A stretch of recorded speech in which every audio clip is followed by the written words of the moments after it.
Selon Oussama Ammar, Dubaï serait la meilleure ville au monde et probablement la ville qui vous permettrait de devenir le...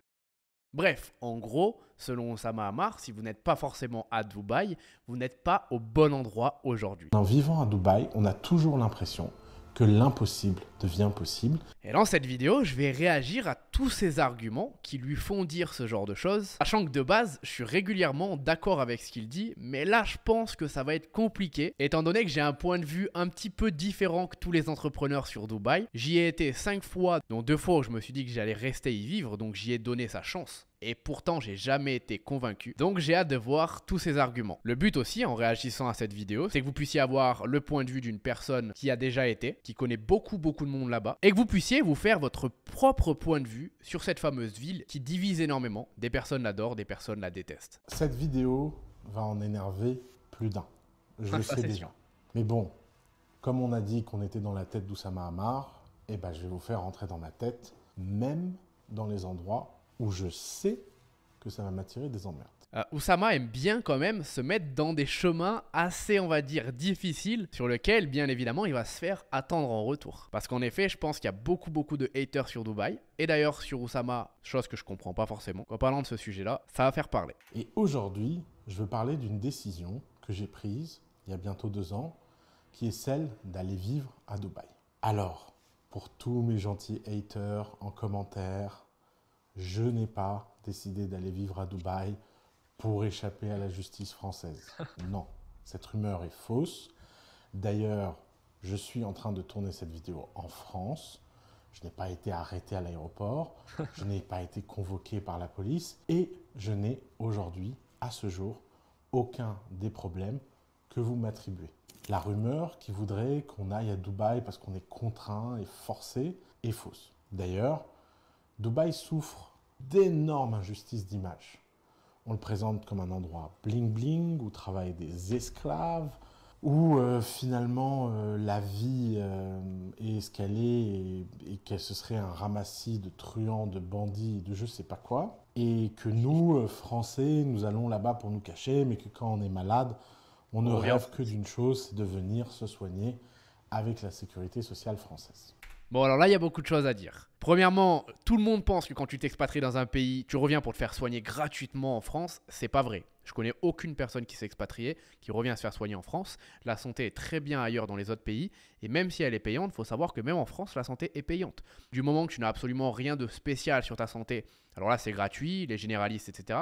Mais quand tu as un truc un petit peu spécial, là, ça va être compliqué. Tu vas devoir voir des experts et ça, c'est payant. Deuxièmement, oui, Dubaï souffre de beaucoup de préjugés de la part de personnes qui n'y sont jamais allées. Et ça, c'est très français de critiquer quelque chose qu'on ne connaît pas. Si vous avez des doutes sur Dubaï, allez voir là-bas, allez-y. Peut-être que ces doutes seront confirmés, peut-être que ces doutes ne seront pas confirmés et vous aurez découvert une fantastique destination. Troisièmement, Dubaï a des énormes préjugés constamment, mais imaginez-vous le Panama. Parce que oui, moi j'habite au Panama et quand j'ai commencé à dire aux Français que j'allais m'expatrier là-bas, j'ai eu le droit à tout ce que vous voulez. C'est que pour les impôts, paradis fiscal. Adam, il commence à tourner dans des trucs pas nets. En plus, il est devenu riche, il a fait beaucoup d'argent. Et là, maintenant, il part au Panama. Je pense vraiment qu'il est dans le trafic de stupéfiants. C'est un baron, ce gars.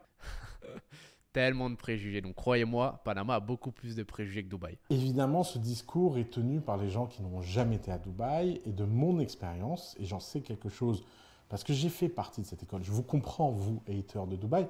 J'ai moi-même été un hater de Dubaï. Dubaï, c'est 100% de sceptiques, 0% de déçus. Dubaï, c'est la Cordoue du XIIe siècle.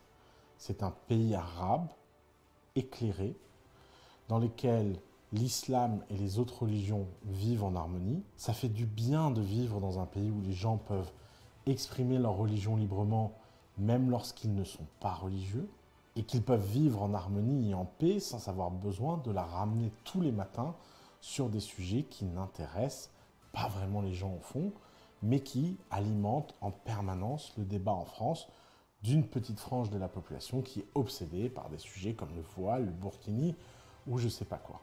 Alors même si j'aime pas forcément Dubaï et que je suis pas un adepte de cette ville, à chaque fois que j'y suis allé, je peux pas l'enlever. Il y a vraiment un sentiment de se sentir bien et d'acceptation. Que tu aies le voile, pas le voile, que tu sois de cette religion ou de celle-là, on va t'accepter comme tu es. Alors bien évidemment, quand tu vas au Dubai Mall, tu vas voir plein de femmes vêtues de l'habit traditionnel musulman, pareil pour les hommes, mais tu vas aussi voir des touristes qui se baladent en jupe, en robe, des couples qui se tiennent la main. Faut pas croire que là-bas on va te regarder mal parce que tu es de telle religion, de telle couleur ou quoi que ce soit. Ça n'existe pas. Alors bien évidemment, tu dois quand même respecter des règles. Tu vas pas embrasser langoureusement avec la langue ton petit copain, ta petite copine devant tout le monde sur un banc parce que là, ça va à l'encontre des règles. Donc c'est sûr que tu auras des problèmes. Et ça, je trouve ça totalement normal. Tu vas dans un pays, tu respectes les règles, peu importe le pays. Dubaï, c'est la preuve qu'un pays musulman peut être avancé technologiquement, un havre de paix, une terre d'accueil, une terre d'hospitalité et un pays où la liberté économique fait bon vivre. Les raisons pour lesquelles je suis fasciné par Dubaï tiennent au fait que Dubaï est avant tout une start-up. Alors, je ne sais pas si vous le savez ou pas, mais Dubaï n'a pas de ressources naturelles.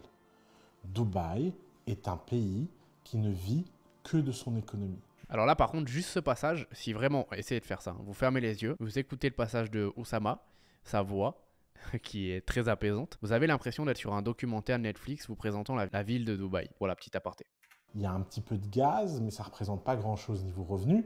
Ce que Dubaï a surtout, c'est une économie florissante. On a toujours tendance à confondre un peu les pays un peu du Moyen-Orient. On confond Dubaï, on confond le Qatar, l'Arabie Saoudite. Et en fait, ce qu'il faut se dire, c'est que non, Dubaï n'a pas de pétrole. Ils vivent uniquement du tourisme et de ce qu'ils arrivent à créer, comparé à l'Arabie Saoudite, qui eux vont vivre de leurs ressources. Et donc, ça va être différent. Et donc, forcément aussi, ils ont utilisé une stratégie différente. Et tu le ressens. Quand tu vas à l'aéroport au Qatar, là, par contre, c'est compliqué. Là, tu te fais juger. Si t'as une petite amie, tu te fais vraiment juger. Tu te fais un petit peu regarder. Et là, tu te sens pas pareil. Je vais pas vous le cacher. Et quand tu vas à l'aéroport de Dubaï, c'est totalement différent. Là, tu as l'impression d'être accepté, tu as l'impression que tout a changé. Pourtant, c'est des pays qui sont à 30 minutes d'avion l'un de l'autre. C'est la même religion, mais pourtant, croyez-moi, il y a beaucoup plus d'acceptation d'un côté que de l'autre. Des entreprises publiques extrêmement bien gérées, une compagnie d'électricité qui rapporte de l'argent, une compagnie de téléphone mobile qui rapporte de l'argent au gouvernement, une compagnie de construction Emar qui rapporte des dividendes au gouvernement.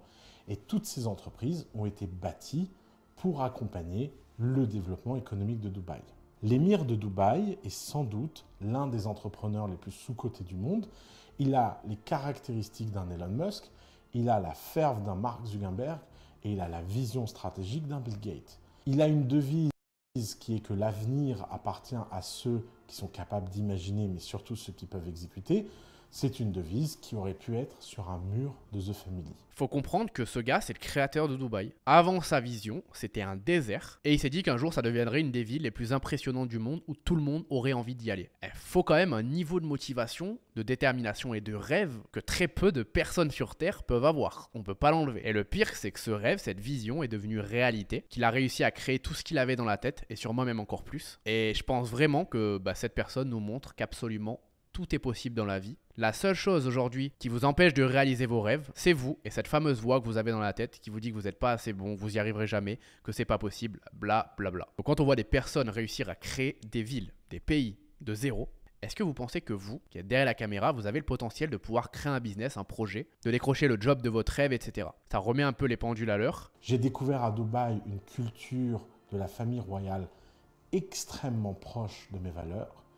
Et bien que ça ne soit pas une démocratie, il y fait bien meilleur vivre que dans la plupart de nos démocraties. La sécurité est hors du commun, la liberté est hors du commun, l'ensemble des règles qu'il faut respecter sont claires, simples et absolument pas despotiques. Alors maintenant, si demain on me demande entre revivre en France ou vivre à Dubaï, même si j'aime pas la ville de Dubaï, je choisis Dubaï à 100% pour tout ce que Oussama vient de dire. Tu te sens beaucoup plus en sécurité, il y a beaucoup plus de joie de vivre, de positivité, t'as l'impression vraiment que le pays fonctionne mieux, tu vois, tu te sens dans un pays qui fonctionne.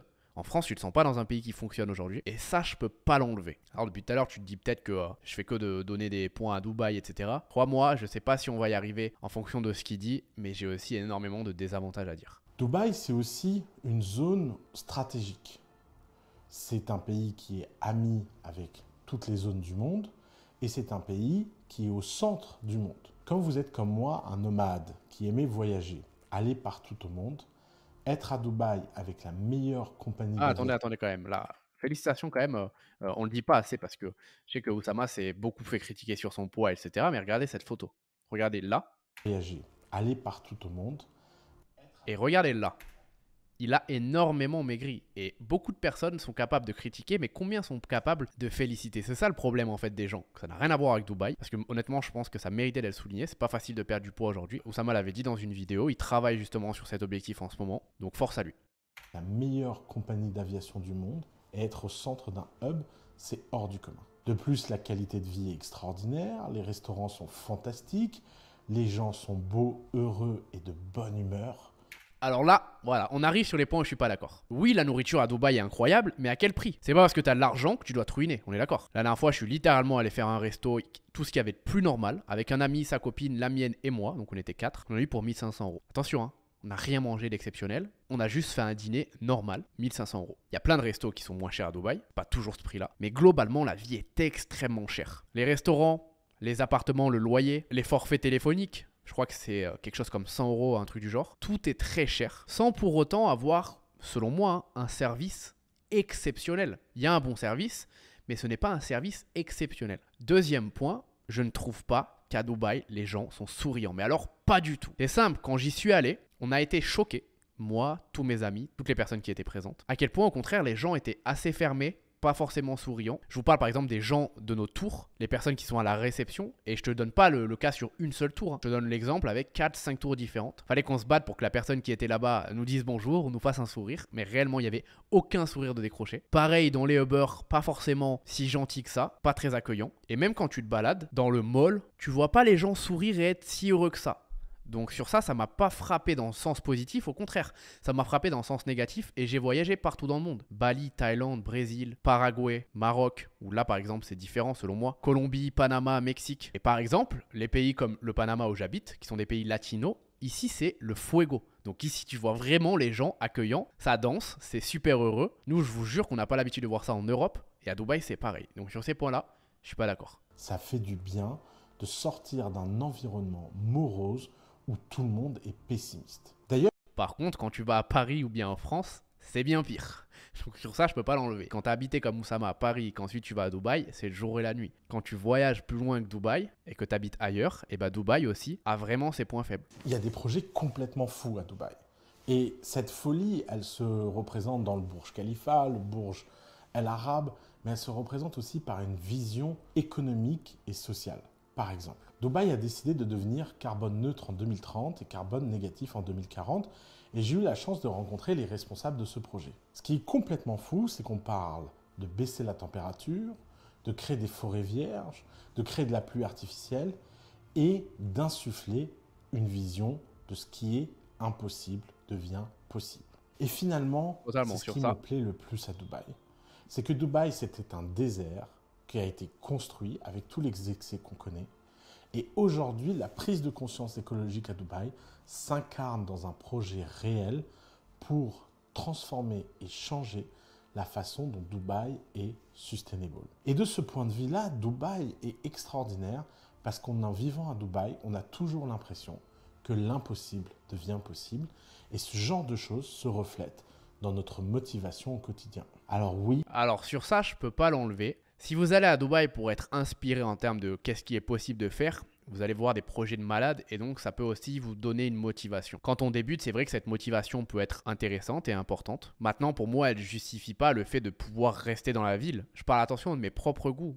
Et j'ai plein d'amis qui adorent Dubaï, qui vivent là-bas et qui resteront probablement un long moment. Mais honnêtement, à chaque fois que j'ai visité Dubaï, j'ai pas trouvé ça plus motivant qu'autre chose. Regarde, si tu veux aller à Cannes, tu vas voir autant de belles voitures, tu vas avoir des beaux magasins, ça va t'inspirer, etc. Tu vas voir des yachts, c'est la même chose. Oui, à Dubaï, il y a beaucoup plus de projets, de grosses tours, de motivation de la part du gouvernement, etc. Mais au contraire, tu vois, des fois, je trouve que avoir trop, c'est pas bien en fait. Quand j'étais à Dubaï, c'est simple, une Ferrari, ça n'avait aucun sens. C'était extrêmement commun. T'avais même pas envie d'avoir une Ferrari, c'était moche une Ferrari à Dubaï. Il y en a partout. Un Clagé, le 4x4 Mercedes, c'est la Clio de là-bas. Et donc ça te motive pas forcément en avoir une, au contraire, il y en a de partout. T'as l'impression que si t'as un Clagé, tu peux même pas le laisser chez le valet parce que tu vas faire pitié à côté de toutes les voitures qui valent 6 fois plus cher. Et ça, je trouve ça un petit peu dommage. Parce que moi, ce que j'aimais bien quand j'étais petit, c'était de voir une Lamborghini tous les 6 mois dans mon petit village. où c'était un truc de malade, tout le monde la prenait en photo, ça motivait énormément, c'était nouveau et c'était extraordinaire. Ici à Panama, c'est la même chose. Il suffit que tu aies une Porsche pour que tu sois le roi de la ville limite, t'en vois peu. Si tu as une Ferrari, une Lamborghini, on n'en parle même pas. Et je sais pas, moi c'est quelque chose qui me plaît quand il n'y a pas justement trop de ce genre de choses. Désolé de vous le dire, Dubaï donne de l'optimisme à ses citoyens. Dubaï rend les gens heureux par son efficience et son efficacité. Et pour moi, j'ai la chance d'avoir trouvé une terre d'accueil qui me rend très heureux et dans laquelle j'ai envie de vivre pour les prochaines années. Alors je sais très bien que cette vidéo ne vous fera pas changer d'avis, mais... Honnêtement, ces raisons, je suis plutôt d'accord. Pour moi, c'est ça en fait. Soit tu kiffes Dubaï et vraiment t'aimes bien y habiter, soit t'aimes pas forcément. Si aujourd'hui ce que tu cherches c'est être productif, c'est avoir plein de choses pour pouvoir travailler correctement, tu fais livrer tes repas, bref si en gros t'as envie d'être dans ce genre d'environnement, c'est bien, je pense que c'est bien pour commencer. Mais tu vois, je trouve que pour habiter sur le long terme c'est compliqué, c'est mon propre avis. L'avis d'Oussama Ammar est différent et le but c'est d'avoir des avis vraiment différents à chaque fois. Ce qui est sûr c'est que s'expatrier en tout cas c'est une expérience incroyable, peu importe où vous décidez d'aller, je vous encourage à voyager, que ce soit sur le court terme ou même sur le très long terme comme c'est le cas pour moi. Vous devez pouvoir le faire et pour ça vous devez aussi vous créer qui va vous permettre d'être libre géographiquement et donc de travailler d'où vous voulez, mais qui va aussi vous permettre d'être libre financièrement parce que habiter à Dubaï par exemple ça coûte beaucoup d'argent et le Panama c'est pareil. Si du coup vous n'avez pas encore atteint cet objectif là et que ça vous intéresse de créer un business rentable et d'atteindre tous les objectifs que je viens de vous citer, vous avez un lien dans la description qui vous permettra de réserver un coaching de 45 minutes totalement offert avec les membres de mon accompagnement. On va répondre à toutes vos questions, on va vous aider dans votre aventure entrepreneuriale et surtout on vous expliquera comment créer une agence SMMA ou bien agence AIAA qui représente selon moi aujourd'hui une des meilleures opportunités de 2023 et des années à venir. Grâce à votre agence, vous pourrez justement vous expatrier et vivre un peu la vie que vous avez envie de vivre sous vos propres termes. Et ça fait la différence. Attention, c'est pas facile, c'est possible. Donc si vous êtes quelqu'un d'ambitieux et que vous êtes prêt à travailler, cliquez dans le lien, réservez votre appel. Les places sont limitées étant donné que c'est offert et que pendant 45 minutes, on est avec vous. On se retrouve de l'autre côté du fil. Je vous invite aussi à regarder cette vidéo où je réagis au TikTok d'Oussama Ammar. Ça fait un peu suite à celle-ci. Donc cliquez bien là, on se retrouve de l'autre côté. Ciao!